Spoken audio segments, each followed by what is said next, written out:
అందరికీ నమస్కారం. ఈరోజు మనము ఈ ఆఫీస్ ఫైల్ ఏ విధంగా రన్ చేస్తారనేది ఈ వీడియో ద్వారా చూద్దాము. ఆంధ్రప్రదేశ్ ప్రభుత్వము డిసెంబర్ 21వ తేదీ నుంచి రీసర్వే ప్రారంభించాలని నిర్ణయించినది.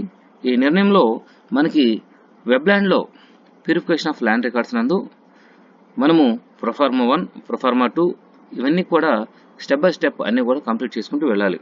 అయితే మనము ప్రొఫార్మా 2 చేసేటప్పుడు ప్రొఫార్మా 2లో ఏదైనా వేరియేషన్స్ ఉన్నట్లయితే మనము ఆ ఫైల్ని ఆ సర్వే నెంబర్ సంబంధించిన ఇన్ఫర్మేషన్ మొత్తం కూడా ఈ ఆఫీస్ ఫైల్ రన్ చేయాలని మనకి చెప్పి ఉన్నారు. కాబట్టి ఈ ఆఫీస్ మనము ఏ విధంగా చేయాలనేది ఈ వీడియో ద్వారా చూద్దాము.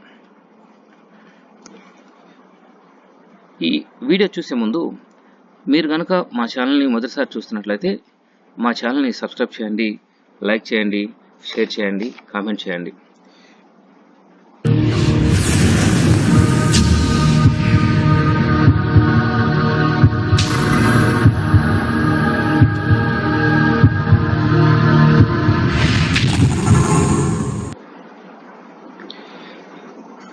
ఈ వీడియో ద్వారా మనము ఈ ఆఫీస్ ఫైల్ మేనేజ్మెంట్ సిస్టమ్. ఈ office is a web based application developed by national informatics centre NIC Delhi. ఈ అప్లికేషన్ని NIC ఢిల్లీ వారు డెవలప్ చేశారు. ఈ అప్లికేషన్ మనము it's a web based application. అయితే మనం ఫిజికల్ ఫైల్ సిస్టానికి ఆన్లైన్ ఫైల్ సిస్టానికి వెబ్ బేస్డ్ అప్లికేషన్కి డిఫరెన్స్ ఏంటంటే ఒకసారి చూద్దాము. ఫిజికల్ ఫైల్ సిస్టంలో మనము ఒక ఫైల్ గుమస్తా లెవెల్ నుంచి అప్ టు ఆఫీసర్ లెవెల్ వరకు ఫైల్ ప్రాసెసింగ్ అనేది సీట్ వైజ్గా ఉంటుంది. అదేవిధంగా ఈ ఆఫీస్లో కూడా సేమ్ గుమస్తా దగ్గర నుంచి ఆఫీసర్ వరకు అందరూ కూడా మనకి ఈ ఫైల్ ప్రాసెసింగ్ అనేది ఉంటుంది. అయితే మనకి ఫిజికల్ ఫైల్ సిస్టంలో లేదా ఆన్లైన్ వెబ్ బేస్డ్ అప్లికేషన్లో చాలా డిఫరెన్సెస్ ఉన్నాయి. ఫిజికల్ ఫైల్ సిస్టంలో చూసినట్లయితే మనకి చాలా వేరియేషన్స్ అనేవి ఐడెంటిఫై చేయగలుగుతాము. ఫిజికల్ ఫైల్ సిస్టంలో మనము ఫైల్ రన్ చేసేటప్పుడు గుమస్తా ఉన్నా లేకపోయినా, లేదా సీనియర్ అసిస్టెంట్ ఉన్నా లేకపోయినా, లేకపోతే హైరార్కీ ప్రకారం ఉన్న వాళ్ళు మనకి డేట్స్ బ్యాక్ డేట్ వేసుకుని లేదా మనకి కన్వీనియంట్ డేట్ వేసుకుని ఆ ఫైల్ ప్రాసెసింగ్ అనేది చేయొచ్చు. కానీ ఆన్లైన్ ఈ ఆఫీస్లో మాత్రము మన కన్వీనియంట్ డేట్స్ వేయడానికి కుదరదు. రెండవది, ఫిజికల్ ఫైల్ సిస్టంలో సైనింగ్ అనేది సిగ్నేచర్ అనేది ఫోర్జరీ చేయొచ్చు. వేరేజ్ ఇన్ ఈ ఆఫీస్ ఫైల్ సిస్టంలో ఫోర్జరీ చేయడం కుదరదు. అదేవిధంగా ఫిజికల్ ఫైల్ సిస్టంలో ఫైల్ స్టేటస్ ఎక్కడుందన్నది మనం ఫిజికల్గా వెళ్ళి వెతికితే తప్పితే ఎక్కడుందన్నది, ఎవరి దగ్గర ఉన్నది, అది గుమస్తా దగ్గర ఉందా, లేకపోతే నెక్స్ట్ లెవెల్ హైరార్కీలో సీనియర్ అసిస్టెంట్ దగ్గర ఉందా, లేదా సూపరింటెండెంట్ గారి దగ్గర ఉందా, లేదా ఆ నెక్స్ట్లో ఏవో గారి దగ్గర ఉందా, లేదా ఆ ఫైన్ ఉన్న డిస్ట్రిక్ట్ ఆఫీసర్ దగ్గర ఉందా, ఎవరి దగ్గర ఉన్నది అన్నది మనకి ఫిజికల్ ఫైల్ సిస్టంలో ఫిజికల్గా వెళ్ళి వెతికితే తప్పితే మనకి తెలియదు. అదే ఈ ఆఫీస్ ఫైల్ సిస్టంలో ఫైల్ అనేది ఎవరి లాగిన్లో ఉన్నది, స్టేటస్ ఏంటనేది మనకి క్లియర్గా తెలుస్తుంది. మనకి అదేవిధంగా ఫైల్ ఓపెన్ చేశారు లేదా, ఫైల్ సంతకం పెట్టారు, సిగ్నేచర్ చేశారు లేదా, ఆన్లైన్ అప్లికేషన్కి ఫిజికల్ ఫైల్ సిస్టమ్కి మన ఫైల్ పంపించిన తర్వాత ఫైల్ స్టేటస్ అనేది మనం ఫార్వర్డ్ చేసిన తర్వాత ఫిజికల్ ఫైల్ సిస్టంలో అయితే మనకి వెళ్ళి అడిగేదాకా కూడా తెలియదు. అదే వేరే ఆన్లైన్ అప్లికేషన్లో అయినట్లయితే మనకి ఎవరైతే ప్రీవియస్గా ఫైల్ పంపించారో దాని స్టేటస్ చూసుకున్నట్లయితే ఆ ఫైల్ ఓపెన్ ఫైలా లేకపోతే ఇంకా చూసారా చూడలేదనేది మనకి క్లియర్గా అర్థమవుతుంది. తర్వాత ఎవరెవరు సిగ్నేచర్ చేశారనేది హైరార్కీ ప్రకారం క్లియర్గా తెలుస్తుంది. ఏ సమయాల్లో చేశారని కూడా తెలుస్తుంది. అదే ఫిజికల్ ఫైల్ సిస్టంలో మనం ఫైల్ రన్ చేసినప్పుడు అది ఏ రోజు సైన్ చేశారో, ఎప్పుడు సైన్ చేశారన్నది మనకు డేట్స్ ప్రకారము తెలుస్తుంది తప్పించి, కానీ ఈ ఆఫీస్ సిస్టంలో ఏ టైంతో సహా అది నైట్ చేశారా, ఉదయం చేశారా, మిడ్ నైట్ చేశారా, ఏ టైంలో ఆ ఫైల్ ప్రాసెసింగ్ జరిగింది, ఫార్వర్డ్ అయింది అనేది క్లియర్గా అర్థమవుతుంది. కాబట్టి ఈ ఆఫీస్ ఫైల్ సిస్టమ్కి ఫిజికల్ ఫైల్ సిస్టానికి చాలా వేరియేషన్స్ ఉన్నాయి. బట్ మనకి ఈ ఆఫీస్ ఫైల్ సిస్టమ్ అనేది చాలా యూస్ఫుల్. గ్రౌండ్ లెవెల్లో ఎవరైతే ఫైల్ రన్ చేసుకుంటూ వస్తారో వాళ్ళందరికీ కూడా ఈ ఆఫీస్ ఫైల్ అనేది చాలా ఉపయోగకరంగా ఉంటుంది. ఇది replacement of the paper based file processing system. మనము ఈ వీడియో చూసే ముందు ఏమేమి ఈ వీడియో ద్వారా డిస్కస్ చేస్తామో చూసినట్లయితే ఈ ఆఫీస్ అంటే ఏమిటన్నది ఇప్పుడు మీకు చెప్పడం జరిగినది. రెండవది, ఈ ఆఫీస్ చేయడానికి కావాల్సిన ప్రీ రిక్విజిట్స్ ఏంటి, మనం ఈ ఆఫీస్ ఫైల్ రన్ చేయాలంటే మనకు కావాల్సిన రిక్విజిట్స్ ఏమేమి కావాలి, అదే రిక్వైర్మెంట్స్ ఏంటి, సాఫ్ట్వేర్ రిక్వైర్మెంట్స్ ఏంటి, హార్డ్వేర్ రిక్వైర్మెంట్స్ ఏంటి, తర్వాత మెయిన్ ఈ ఆఫీస్ యొక్క మెయిన్ ఆబ్జెక్టివ్ ఏంటి, తర్వాత మనకి ఈ ఆఫీస్లో మెయిన్గా ఏమేమి మాడ్యూల్స్ ఉన్నాయి, ఆ మాడ్యూల్స్లో ఒక్కొక్క ఈచ్ అండ్ ఎవరి మాడ్యూల్ ఏమేమి చేస్తాము, దాని తర్వాత ఈ ఆఫీస్ యొక్క యూఆర్ఎల్ ఏంటి అనేది, దాని తర్వాత మనకి దీంట్లో మొత్తంగా టోటల్గా చూసినట్లయితే జస్ట్ మనము బ్రీఫ్గా ఏమేమి కావాలి, ఏం చేయాలి, ఎలా చేస్తారనే దాని గురించి మాత్రమే ఈ వీడియోలో మీ అందరికీ చెప్పడం జరుగుతుంది. ప్రీ రిక్విజిట్ చూసినట్లయితే సాఫ్ట్వేర్ అండ్ హార్డ్వేర్ రిక్వైర్మెంట్ చూసుకున్నట్లయితే సాఫ్ట్వేర్కి వచ్చేపాటికి విండోస్ 7 అండ్ అబోవ్ ఆపరేటింగ్ సిస్టమ్ని మనం యూటిలైజ్ చేస్తాము. Windows 7 and above. జావా వచ్చేపాటికి జావా రన్ టైమ్ ఎన్విరాన్మెంట్ 1.8 32-బిట్ లేటెస్ట్ బిల్డ్ అప్డేటెడ్ ఏదైతే ఉందో లేటెస్ట్ జావా వర్షన్ని మనము ఇన్స్టాల్ చేసుకోవాలి. యాక్రోబాట్ రైడర్ లేటెస్ట్ వెర్షన్ని ఇన్స్టాల్ చేయాలి. తర్వాత బ్రౌజర్స్ వచ్చేపాటికి Internet Explorer, Mozilla Firefox, ఇప్పుడు మనకి లేటెస్ట్గా గూగుల్ క్రోమ్లో కూడా సైన్ చేసే ఫెసిలిటీ అనేది ఇవ్వడం జరిగింది. This is the latest updation. తర్వాత internet connection with good speed, minimum 4 Mbps ఉన్నట్లయితే మనకి ఫైల్ అనేది ఈజీగా రన్ చేసుకోవచ్చు. తర్వాత హార్డ్వేర్ రిక్వైర్మెంట్ చూసినట్లయితే computer with minimum 4 GB and 2 GHz processor, తర్వాత DSC token, digital signatures token, తర్వాత అడ్వాన్స్డ్ స్కానర్స్ ఇన్వార్డ్ సెక్షన్లో మనకి కంప్యూటర్ అనేది మంచి హై కాన్ఫిగరేషన్ ఉన్న కంప్యూటర్ అన్నట్లయితే మనము సిస్టంలో ఫైల్ ప్రాసెసింగ్ అనేది ఫాస్ట్గా చేసుకోవచ్చు. డిజిటల్ సిగ్నేచర్ టోకెన్ అనేది మీ అందరికి కూడా అవగాహన ఉంది అనుకుంటున్నాము. డిఎస్సి అనేది ప్రతి జిల్లాలో కూడా ఎన్ఐసి వారు ఈ డిజిటల్ సిగ్నేచర్ ఇవ్వడం జరుగుతుంది. ఏపీటీఎస్ వారి ద్వారా ఈ డిజిటల్ సిగ్నేచర్ టోకెన్ అనేది ఇవ్వడం జరుగుతుంది. తర్వాత అడ్వాన్స్డ్ స్కానర్ ఎందుకు అంటే మనకి వచ్చిన డాక్యుమెంట్స్ అన్నిటిని కూడా స్కాన్ చేసి పెట్టుకోవాలి కాబట్టి మనకి ఆటో ఫిల్టర్ అయినట్లయితే ఆటోమేటిక్గా తీసుకునే ఫిల్టర్ అయితే మనకి ఈజీగా మనము ఈ ఆఫీస్ ఆ ఫైల్స్ అన్నిటిని కూడా స్కాన్ చేసుకోవడానికి, మనకు వచ్చిన డాక్యుమెంట్స్ అన్నిటిని కూడా ఫాస్ట్గా స్కాన్ చేసి పెట్టుకోవడానికి అవకాశం ఉంది. బోత్ సైడ్స్ ఉన్న వాటికి ఈజీగా చేసుకోగలుగుతాము. మెయిన్ ఆబ్జెక్టివ్స్ ఆఫ్ ఈ ఫైల్ సిస్టమ్ చూసినట్లయితే accountability, transparency, employee convenience, efficiency. ఇందాక నేను చెప్పడం జరిగింది. మనకి ఈ ఆఫీస్ ఫైల్ అనేది మెయిన్గా time to time, on time delivery, ఏ టైంలో చేసాము, ఎలా ఉంది, వర్క్ ఎలా చేసుకోవాలి, ఎఫిషియెంట్గా మనము దీని ద్వారా చేయడానికి అవకాశం ఉంది. తర్వాత ట్రేసబిలిటీ ఆఫ్ డెసిషన్స్, ఏమేమి జరిగినది, అకౌంటబిలిటీ, ఫైల్ ఎక్కడ ఉంది, ఎవరి దగ్గర ఉంది, ఆ ఫైల్ ట్రేస్ చేయడం కానీ, మనకి ఏ నిర్ణయాలు తీసుకున్నారు అనేది ఫిక్స్డ్గా మనకి ఇబ్బంది లేకుండా ఉంటుంది. Accessibility, transparency, accessibility and availability of information, file ఎక్కడెక్కడ ఉంది, ఎవరు రన్ చేశారు, ఎక్కడ రన్ చేశారు లేదా అనే దానికి సంబంధించి ఈజీగా మనం ఐడెంటిఫై చేయగలుగుతాము. Employee convenience, ease of use, ease of retrieval of files, remote functioning. మనము ఈ ఆఫీస్ ఫైల్ రన్ చేసేటప్పుడు ఎంప్లాయ్కి ఒకవేళ సెలవు పెట్టినా సరే, అతనికి లేదా ఎమర్జెన్సీ మీద ఎక్కడికైనా వెళ్ళినా సరే, ఒక ఫైల్ రన్ చేయాలంటే ఆటోమేటిక్గా మనము ఆన్లైన్ ద్వారా ఫైల్ని ప్రాసెస్ చేయడానికి ఈజీగా ఉంటుంది.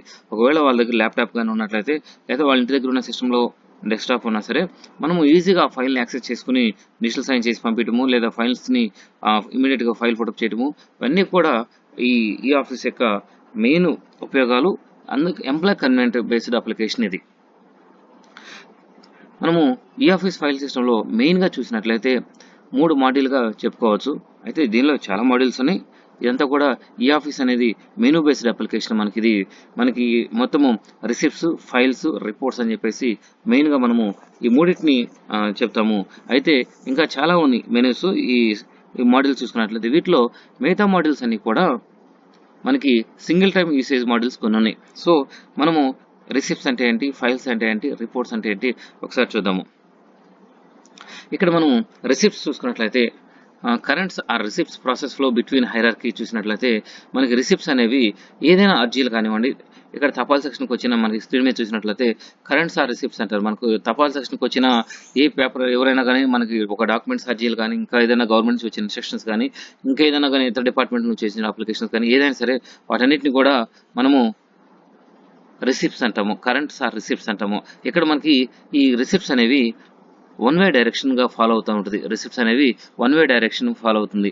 ఇక్కడ చూసినట్లయితే మీరు తపాల్ సెక్షన్ నుంచి డైరెక్ట్గా ఏఓ గారికి వస్తుంది.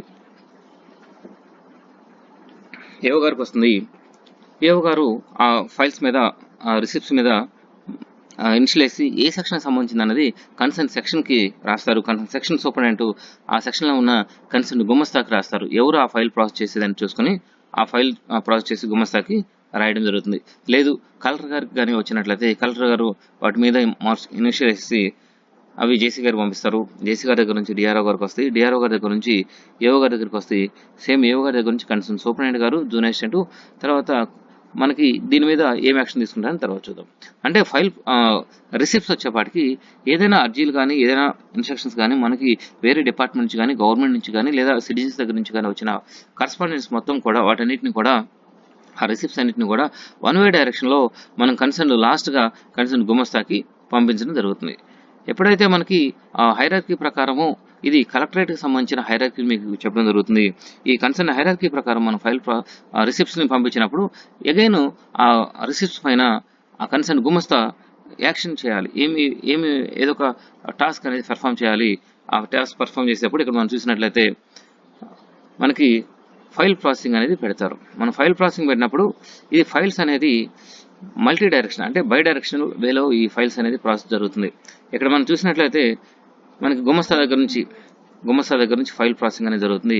గుమస్తా సూపరింటెండెంట్ గారికి పంపిస్తారు. సూపరింటెండెంట్ గారు ఏఓ గారికి పంపిస్తారు. హైరార్కీ ప్రకారము ఏఓ గారు డిఆర్ఓ గారికి, డిఆర్ఓ గారి దగ్గర నుంచి జేసీ గారికి, జేసీ గారి దగ్గర నుంచి కలెక్టర్ గారికి బై డైరెక్షన్లో ఫైల్ ప్రాసెసింగ్ అనేది జరుగుతుంది. కాబట్టి ఈ ఫైల్ ప్రాసెసింగ్ వచ్చేపాటికి మళ్ళీ అగైన్ కలెక్టర్ గారు ఫైల్ చూసిన తర్వాత ఏదైతే హైరార్కీలో ఫైల్ వెళ్ళిందో అదే హైరార్కీలో మళ్ళీ వెనక్కి రావడం జరుగుతుంది. సమ్ టైమ్స్ కలెక్టర్ గారు డైరెక్ట్గా ఆ ఫైల్ని డిఆర్ఓ గారికి పంపించవచ్చు. డిఆర్ఓ గారు మళ్ళీ అగైన్ ఏఓ గారి దగ్గర నుంచి కన్సర్న్ సూపరింటెండెంట్ అండ్ గుమస్తాకి ఈ ఫైల్ ప్రాసెసింగ్ అనేది జరుగుతుంది. కాబట్టి ఫైల్కి రిసిప్ట్స్కి రెండింటికి కూడా చాలా వేరియేషన్ ఉంది. ఫైల్స్ వచ్చేపాటికి మనకి బై డైరెక్షన్లో మూవ్ అవుతుంది. రిసిప్ట్స్ వచ్చేపాటికి ఓన్లీ వన్ డైరెక్షన్లో ఒక సింగిల్ డైరెక్షన్లో మాత్రమే వెళుతుంది. ఇక్కడ చూసినట్లయితే మనకి ఈ ఆఫీస్కి చూసినట్లయితే ప్రతి ఒక్కరు కూడా ఈ ఆఫీస్ రన్ చేయాలి అంటే వారికి తప్పనిసరిగా గవర్నమెంట్ మెయిల్ ఐడి అనేది ఉండాలి. ఈ గవర్నమెంట్ మెయిల్ ఐడి లేకపోతే మనం ఈ ఆఫీస్ ఫైల్ అనేది రన్ చేయలేము. ఒకవేళ గవర్నమెంట్ మెయిల్ ఐడి ఉన్నా దాని తర్వాత ఆ కన్సర్న్ డిస్ట్రిక్ట్లో వారి యొక్క సూపర్ అడ్మిన్ లాగిన్లో వారి యొక్క వివరాలన్నింటినీ కూడా మ్యాప్ చేసి ఉండాలి. సో అందరికీ ఈ ఆఫీస్ రన్ చేసే ముందు ఈ ఆఫీస్కి కావాల్సిన వెబ్సైట్ అడ్రస్ చూసినట్లయితే ప్రతి జిల్లాకి కూడా ఈ ఆఫీస్కి సంబంధించి ఒక సర్వర్ పెట్టడం జరిగింది. సపోజ్ మనము గుంటూరు జిల్లా తీసుకున్నట్లయితే https://gntr.eoffice.ap.gov.in ఈ వెబ్సైట్ ద్వారా మనము ఈ ఆఫీస్ ఫైల్స్ అనేది ప్రాసెస్ చేస్తాము. ఇక్కడ మీరు చూసినట్లయితే https://mail.gov.in ఈ వెబ్సైట్ ద్వారా మనము గవర్నమెంట్ మెయిల్స్ని ఓపెన్ చేసుకుంటాము. Both are different. మొదటిదేమో ఈ ఆఫీస్ ఫైల్ రన్ చేయడానికి, రెండవదేమో మెయిల్స్ని మనం జీమెయిల్ ఎలా అయితే ఆపరేట్ చేస్తామో గవర్నమెంట్ మెయిల్ ఓపెన్ చేసుకోవడానికి mail.gov.in ఈ URL ద్వారా మనము మెయిల్స్ అనేది ప్రాసెస్ చేస్తాము. ఇక్కడ మీరు చూసినట్లయితే మీకు గవర్నమెంట్ నుంచి ఇచ్చిన గవర్నమెంట్ మెయిల్ ఐడి ఏదైతే ఉందో ఆ గవర్నమెంట్ మెయిల్ ఐడిలో ఈ లాగిన్ ఐడి దగ్గర రాస్తాము. @ap.gov.in కానీ @gov.in కానీ @nic.in కానీ మనకి ఈ 3 డొమైన్ నేమ్స్తో మనకి గవర్నమెంట్ మెయిల్ ఐడీస్ అనేది ఉంటుంది. ఇక్కడ చూసినట్లయితే లాగిన్ ఐడి దగ్గర rvratnam.korapati@ap.gov.in ఇక్కడ నేను ap.gov.in అనే దాన్ని మనం ఎంటర్ చేయాల్సిన అవసరం లేదు. దగ్గర నుంచి డొమైన్ నేమ్ ఎంటర్ చేయాల్సిన అవసరం లేదు. పాస్వర్డ్ వచ్చేప్పటికి మీరు వ్యాలిడ్ పాస్వర్డ్ ఏదైతే ఉందో ఆ పాస్వర్డ్ ఎంటర్ చేసి లాగిన్ చేయాలి. లాగిన్ చేసిన తర్వాత నెక్స్ట్ పేజ్ మనకి ఈ విధంగా కనపడుతుంది. దీనిలో మనకి ఈ ఆఫీస్ ఫైల్లో చాలా మాడ్యూల్స్ ఉన్నాయి. వీటిలో మనం రన్ చేస్తుంది ఫైల్ మేనేజ్మెంట్ సిస్టమ్ అనే అప్లికేషన్ మనము మూవ్ చేస్తున్నాము. ఇక్కడ ఫైల్ మేనేజ్మెంట్ సిస్టమ్ ఈ మెనూ మీద క్లిక్ చేసి మనము ఈ ఆఫీస్ మాడ్యూల్లోకి వెళతాం. ఎప్పుడైతే మనము ఫైల్ మెనూ సిస్టమ్ మీద క్లిక్ చేసామో నెక్స్ట్ స్క్రీన్ మనకి ఈ విధంగా కనబడుతుంది. ఈ నెక్స్ట్ స్క్రీన్లో కూడా మనం ఎప్పుడైతే లాగిన్ అయ్యామో ఫైల్స్లోని ఇన్బాక్స్లో ఉన్న ఫైల్స్ అనేది మనకి ఇక్కడ డిస్ప్లే అవుతుంది. ఎప్పుడైతే మనము ప్రీవియస్ మెనూలో ఏదైతే ఉందో ఇక్కడ మనం ఫైల్ మేనేజ్మెంట్ సిస్టమ్ మీద క్లిక్ చేసినప్పుడు ఇక్కడ మనము డైరెక్ట్గా ఫైల్స్లోని ఇన్బాక్స్లో మెనూకి వెళతాము. మనము జీమెయిల్లో లాగిన్ అయినప్పుడు ఏ విధంగా అయితే మనం జీమెయిల్లో లాగిన్ అవుతామో జీమెయిల్లో లాగిన్ అయినప్పుడు మనము ఇన్బాక్స్లో ఉన్న మెయిల్స్ ఏ విధంగా అయితే మనకు డిస్ప్లే అవుతాయో అదేవిధంగా ఈ ఆఫీస్లో కూడా ఫైల్స్లో ఇన్బాక్స్లో ఉన్న రికార్డ్స్ అన్ని కూడా మనకు డిస్ప్లే అవుతాయి.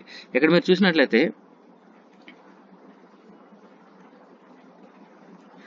చూసినట్లయితే మీరు ఈ ఆఫీస్లో లాగిన్ అయిన తర్వాత రైట్ సైడ్ కార్నర్లో జీమెయిల్లో ఎలా అయితే మనకి మనకు సంబంధించిన బొమ్మను ఆ డీటెయిల్స్ ఎలా అయితే డిస్ప్లే అవుతాయో ఈ ఆఫీస్ సిస్టంలో కూడా రైట్ సైడ్ టాప్ కార్నర్లో మనకి ఎవరైతే లాగిన్ అయ్యారో వారి యొక్క పేరు, వారి యొక్క డిజిగ్నేషన్, తర్వాత వారి యొక్క నేమ్ని షార్ట్ ఫామ్లో మనకి డిస్ప్లే అవుతుంది. తర్వాత వాళ్ళ డిజిగ్నేషన్, వాళ్ళ ఆఫీస్ అడ్రస్ అనేది ఈ నోటేషన్ అనేది తెలియజేస్తుంది.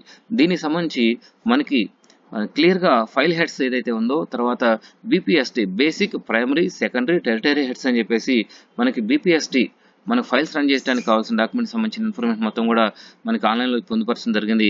తర్వాత ఎంప్లాయీకి సంబంధించిన ఎంప్లాయీ డీటెయిల్స్ అన్నింటిని కూడా మనకి గవర్నమెంట్ మెయిల్ ఐడి క్రియేట్ చేసేటప్పుడు ఈ డీటెయిల్స్ అన్నింటిని కూడా గ్యాదర్ చేసి వాటి యొక్క షార్ట్ ఫామ్ని ఇక్కడ మనకి మెన్షన్ చేశారు. ఇక్కడ నేమ్ చూసినట్లయితే ఆర్వి రత్నం కే అని ఉంది. ఇక్కడ మన షార్ట్ నేమ్ చూసినట్లయితే డిజిగ్నేషన్ పక్కన బ్రాకెట్లో మనకి ఆర్వీఆర్కే ఇట్లా 3 letters ఉండొచ్చు, 2 letters ఉండొచ్చు, డిపెండ్స్ అపాన్ ది వాళ్ళ యొక్క నేమ్ను బట్టి ఇక్కడ మనకి ఇక్కడ డిస్ప్లే అవుతుంది. దాంతోపాటు ఇక్కడ వాళ్ళ యొక్క డిజిగ్నేషన్ జేఏ, సీనియర్ స్టేట్ అయినట్లయితే ఎస్ఏ, ఏఓ అయినట్లయితే అడ్మినిస్ట్రేటివ్ ఆఫీసర్ అయినట్లయితే ఏఓ, అట్లా మనకి ఇక్కడ డిజిగ్నేషన్ అనేది క్లియర్గా తెలియపరచడం జరుగుతుంది. దాంతోపాటు మనకి మెయిన్గా చూసినట్లయితే ఇక్కడ స్క్రీన్ మీద మొత్తము ఎన్ని మాడ్యూల్స్ ఉన్నాయి చూడండి, 9 మాడ్యూల్స్ లాగా కనపడుతుంది. 9 ఇక్కడ ఇది మొత్తం కూడా మెనూ బేస్డ్ అప్లికేషన్ కాబట్టి 1, 2, 3, 4, 5, 6, 7, 8, 9 మెనూస్ అనేవి ఇక్కడ మనకి డిస్ప్లే అవుతున్నాయి. దీనిలో చూసినట్లయితే receipts, files, migrate files, dispatch, DSC, settings, notifications, external department, audit.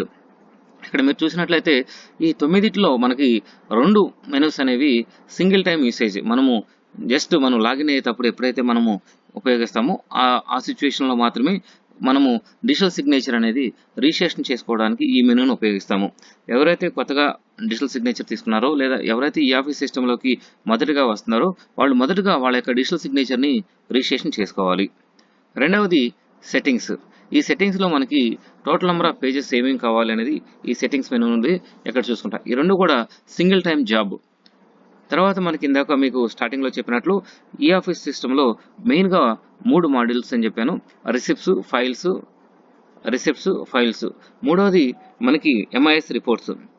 MIS report చూసినట్లయితే ఈ ఫైల్ దీనికి సంబంధించి మనము ఈ ఆఫీస్ సిస్టంలో సంబంధించి ఇక్కడ మనము ఎప్పుడైతే లాగిన్ అయ్యి ఫైల్ ప్రాసెసింగ్ సిస్టమ్ దగ్గరకు వస్తామో ఈ ఫైల్ ప్రాసెసింగ్ సిస్టమ్ దగ్గరకు వచ్చేప్పుడు ఇక్కడే మనకి ఎంఐఎస్ రిపోర్ట్ ఈ ఆఫీస్కి సంబంధించిన రిపోర్ట్స్ అన్ని కూడా ఇక్కడే డిస్ప్లే అవుతాయి. మీకు నెక్స్ట్ వీడియోలో ఈ ఆఫీస్ రిపోర్ట్స్ ఏ విధంగా చూసుకోవాలని కూడా మీ అందరికీ తెలియజేయడం జరుగుతుంది. ఈరోజు మనము రిసిప్ట్స్లో ఏమేమి మాడ్యూల్స్ ఉన్నాయి, ఏమేమి మెనూస్ ఉన్నాయి, ఫైల్స్లో ఏమేమి మెనూస్ ఉన్నాయి అనేది ఒకసారి మనం డీటెయిల్గా చూద్దాము. ఇక్కడ చూసినట్లయితే రిసిప్ట్స్లో చూసినట్లయితే మనకి రిసిప్ట్స్ మెనూ మీద క్లిక్ చేసినట్లయితే మళ్ళీ చాలా మనకి సబ్ మెనూస్ అనేవి డిస్ప్లే కనబడుతుంది. ఇక్కడ చూసినట్లయితే browse and diaries, inbox, email డైరేషన్, created, sent, closed, acknowledgement, recycle bin, initiated action. ఇక్కడ మీరు చూసినట్లయితే బ్రౌజ్ అండ్ డైరీస్ దగ్గర ఎవరైనా ఒక ఆఫీస్ ఇక్కడ మనకి ఎవరైనా మన ఆఫీస్కి ఒక అర్జీ తీసుకొచ్చారు, లేదా గవర్నమెంట్ నుంచి ఇన్స్ట్రక్షన్ వచ్చింది, లేదా పక్క డిపార్ట్మెంట్ నుంచి ఒక ఇనిషియేషన్ వచ్చింది, తపాల్స్ అనేవి ఒక కన్సర్న్ గుమస్తాకు వచ్చినప్పుడు ఇమీడియట్గా వాళ్ళు స్కాన్ చేసుకుని ఆ డాక్యుమెంట్ని పీడిఎఫ్ ఫార్మాట్లో పెట్టుకోవాలి. ఆ పీడిఎఫ్ ఫార్మాట్లో పెట్టుకున్న అప్లికేషన్ ఏదైతే ఉందో ఆ అప్లికేషన్ ఇక్కడ మనము బ్రౌజ్ చేసి అప్లోడ్ చేసి వాటికి ఒక రిసిప్ట్ నెంబర్ అనేది జనరేట్ చేసుకుంటాము. అదేవిధంగా క్రియేటెడ్, మనము మన లాగిన్లో ఏదైతే రిసిప్ట్స్ జనరేట్ చేస్తామో అవన్నీ కూడా ఎప్పుడైతే ఇక్కడ మనము ఫస్ట్ స్టెప్లో బ్రౌజ్ అండ్ డైరీ దగ్గర చేసినవన్నీ కూడా అప్లికేషన్స్ అన్ని కూడా క్రియేటెడ్ అనే మెనూలోకి వస్తాయి. తర్వాత క్లోజ్డ్ బై మీ, రిసిప్ట్స్ అనేవి మనం క్లోజ్ చేసినట్లయితే వాటిని ప్రతి దానికి కూడా ఇక్కడ మనం రిసిప్ట్స్ కానివ్వండి, ఫైల్స్ కానివ్వండి, వాటితో పని లేకపోయినట్లయితే క్లోజ్ చేసుకోవాలి. అదర్వైజ్ అవన్నీ ఎప్పుడు కూడా ఇన్బాక్స్లో ఉంటాయి. కాబట్టి క్లోజ్ చేసినవన్నీ కూడా మన లాగిన్లో క్లోజ్డ్లో ఉంటాయి. తర్వాత మనం ఎవరికైనా పంపించినట్లయితే వాటిని సెంట్ ఐటమ్స్లో మనం చూసుకోవచ్చు. తర్వాత రీసైకిల్ బిన్ కానీ, ఇనిషియేటెడ్ యాక్షన్ కానీ, ఎక్నాలజ్మెంట్, మీరు రిసిప్ట్స్ క్రియేట్ చేసినప్పుడు ఎక్నాలజ్మెంట్ ఇవ్వాలనుకున్నప్పుడు వాటికి ఎక్నాలజ్మెంట్ కూడా జనరేట్ చేసుకోవచ్చు. ఫిజికల్గా అయినట్లయితే మనం తపాల్ సెక్షన్లో వాళ్ళు స్టాంప్ వేసి ఇస్తారు. అగైన్ ఈ ఆఫీస్ సిస్టంలో అయినట్లయితే మనము ఇక్కడ ఆ ఎక్నాలజ్మెంట్ అనేది సిస్టమ్ బేస్డ్ అప్లికేషన్ సిస్టంలో ఆటోమేటిక్గా జనరేట్ చేసి ఆ ఎక్నాలజ్మెంట్ని మనం పంపించడం జరుగుతుంది. రెండవది ఇక్కడ చూసినట్లయితే చాలా సబ్ మెనూస్ ఉన్నాయి. వీటన్నిటిని కూడా నెక్స్ట్ వీడియోలో మీ అందరూ కూడా డిస్కస్ చేయడం జరుగుతుంది. రెండవది ఫైల్స్ చూసినట్లయితే ఫైల్స్ మనకి సబ్ మెనూస్ ఉన్నాయి. ఒకసారి చూడండి. ఫైల్స్లో inbox, created, parked, approval request, bulk closing, closed, sent, create new, create part, recycle bin, initiated action. మనకి ఈ ఆఫీస్ ఫైల్ సిస్టమ్ అనేది developed by NIC deliver develop చేశారు. ఈ వెబ్ బేస్డ్ అప్లికేషన్లో మనకి చాలా ఫీచర్స్ ఉన్నాయి. వాటిలో కొన్ని మాత్రమే మనం యూటిలైజ్ చేసుకుంటాము, అన్ని యూటిలైజ్ చేసుకోవాల్సిన అవసరం లేదు. కాబట్టి ఇక్కడ మనకి స్క్రీన్ మీద కనపడుతున్నట్లు ఈ ఫైల్స్లో ఇన్బాక్స్ అంటే మనకి మన దగ్గరికి వచ్చిన వాటిని మనకు అన్ని కూడా ఫైల్స్ అన్ని కూడా ఇన్బాక్స్లో కనపడతాయి. మనము ఎవరికైనా పంపించినట్లయితే అవన్నీ కూడా సెంట్ అనే మెనూలో మనకు కనపడతాయి. మనం కొత్తగా ఒక ఫైల్ క్రియేట్ చేయాలంటే ఈ క్రియేట్ న్యూ అని ఈ మెనూ ఉపయోగించుకుని మనం ఫైల్ క్రియేట్ చేస్తాము. తర్వాత క్రియేటెడ్కి వచ్చేపాటికి మనం ఎప్పుడైతే ఫైల్ క్రియేట్ చేస్తామో ఫైల్ క్రియేట్ చేసిన ఫైల్ అనేది క్రియేటెడ్లోకి వచ్చి ఇక్కడ మనకి ఈ మెనూలో మనకి సేవ్ అయి ఉంటుంది. తర్వాత మనకి ఏదైనా ఫైల్స్ అనేవి మనము డైరైజేషన్ అని చెప్పేసి మనకి ఉంటుంది. దాని ప్రకారము పార్కుడ్లో పెట్టుకోవాలనుకున్నట్లయితే ఏదైనా ఫైల్ కొంతకాలము మనము వెయిటింగ్లో ఉండాలి అనుకున్నప్పుడు ఆ ఫైల్స్ అన్నింటిని కూడా ఇక్కడ పార్క్డ్ అనే నేమింగ్ కన్వెన్షన్తో మనము ఇక్కడ యూటిలైజ్ చేస్తాము, పార్కుడ్లో పెట్టుకుంటాము. తర్వాత bulk closed by me files అనేవి క్లోజింగ్ చేసే కెపాసిటీ ఉన్న వాళ్ళకి, ఫైల్స్ అంటే డైరెక్ట్గా వాళ్ళు క్లోజ్ చేయలేరు, వాళ్ళకు ఉన్న పర్మిషన్స్ ప్రకారమే గుమస్తా కానీ లేకపోతే సూపరింటెండెంట్ లెవెల్లో కానీ కొన్ని ఫైల్స్ వాళ్ళకున్న రోల్స్ అండ్ రెస్పాన్సిబిలిటీని బట్టి ఫైల్ క్లోజింగ్ అనేది ఉంటుంది. ఎవరెవరు వాళ్ళు ఫైల్ క్లోజ్ చేశారు లేదా ఫైల్ క్లోజింగ్కి అప్రూవల్ ఎవరు పంపించారు, రిక్వెస్ట్ కోసం పంపించారు, ఎన్ని క్లోజ్ అయిపోయినాయి ఏంటనేది ఇక్కడ మనం చూడవచ్చు. ఇది ఫైల్స్ మెనూకి సంబంధించి. తర్వాత చూసినట్లయితే డిఎస్సి డిజిటల్ సిగ్నేచర్ రిజిస్ట్రేషన్. మనం కొత్తగా డిజిటల్ సిగ్నేచర్ ఒకవేళ ఎక్స్పైర్ అయిపోయినప్పుడు కొత్త డిజిటల్ సిగ్నేచర్ కానీ తీసుకున్నట్లయితే మనము ఆ డిఎస్సిని రిజిస్ట్రేషన్ చేసుకోవాలి. తర్వాత సెట్టింగ్స్ చూసినట్లయితే మెయిన్గా దీంట్లో మనం ఒకటే ఆప్షన్ ఉపయోగిస్తాము, ప్రిఫరెన్సెస్ అని. ఈ ప్రిఫరెన్సెస్లో మనము ఓన్లీ ఈ పేజ్ రేంజ్ ఎన్ని ఉన్నాయి, ఈ రేంజ్లో ఎన్ని మనము సేవ్ చేసుకోవాలి, ఎన్ని డిస్ప్లే అవ్వాలి, డేట్ రేంజ్ ప్రకారము మనకి ఎన్ని డిస్ప్లే అవ్వాలనేది క్లియర్గా ఈ ప్రిఫరెన్సెస్లో. తర్వాత మనకి ఇట్లా చేస్తాం నంబర్ ఆఫ్ పేజ్ ప్రకారం. ఇది ఈ ఆఫీస్ ఫైల్ సిస్టమ్ సంబంధించి మనము ఉపయోగిస్తున్న ఆఫీస్ వెర్షన్ వచ్చేపాటికి 5.6 వెర్షన్ ప్రజెంట్ మనము యూటిలైజ్ చేస్తుంది. ఇది ఎన్ఐసి ఢిల్లీ వాళ్ళు డెవలప్ చేశారు. కన్వీనియంట్ ప్రకారం దీనిలో చాలా ఫీచర్స్ని ఏ జిల్లాకు ఆ జిల్లా వాళ్ళకి ఇండివిజువల్గా ప్రతి సర్వర్ను కూడా పెట్టడం జరిగింది. బేస్డ్ అపాన్ ది ఈ ఆఫీస్ ఫైల్ సిస్టంలో మనం ఫైల్ ప్రాసెసింగ్ అనేది రిక్వైర్మెంట్ బట్టి ఎక్కడి నుంచి ఎక్కడికి వెళ్ళాలనే దాని ప్రకారం ఈ ఫైల్ అనేది మూవ్ చేస్తాము. కాబట్టి మీరందరూ ఎవరైనా సరే ఈరోజు ఇదంతా కూడా జస్ట్ పీడిఎఫ్ మనము పీపీటీ ద్వారా మీ అందరికీ ఎక్స్ప్లెయిన్ చేయడం జరిగింది. తర్వాత ఈ ఫైల్ని రేపు వచ్చే వీడియోలో డీటెయిల్గా ఆన్లైన్ ద్వారా ప్రాక్టికల్గా ఏ విధంగా చేయాలి, రిసిప్ట్స్ ఎలా జనరేట్ చేస్తారు, ఫైల్స్ ఏ విధంగా చేస్తారనేది నెక్స్ట్ వచ్చే వీడియోలో మీ అందరికి కూడా పెట్టడం జరుగుతుంది. దయచేసి మీకు ఏదైనా డౌట్స్ ఉన్నా కానీ కామెంట్ సెక్షన్లో పెట్టండి. మీ అందరికి కూడా ఆ డౌట్స్ అన్నింటిని కూడా క్లారిఫై చేస్తాం. Thank you అనండాలు.